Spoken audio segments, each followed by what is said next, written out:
பொண்ணு இறக்கறக்கு ஒரு 2 நாளைக்கு முன்னாண்ட நான் வெளியில் கிளம்பிட்டேன். இவர் அப்போ தான் உள்ளே வர்றாரு. வந்தோடனே மாப்பிள.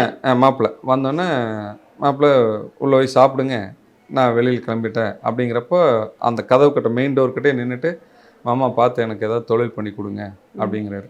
அப்போ நான் என்ன சொல்கிறேன்னா, பொண்ணு வந்து இங்கே 2 3 நாளாக கோவத்தில் தான் இருக்கா, மூஞ்சி சோகமாக இருக்குது.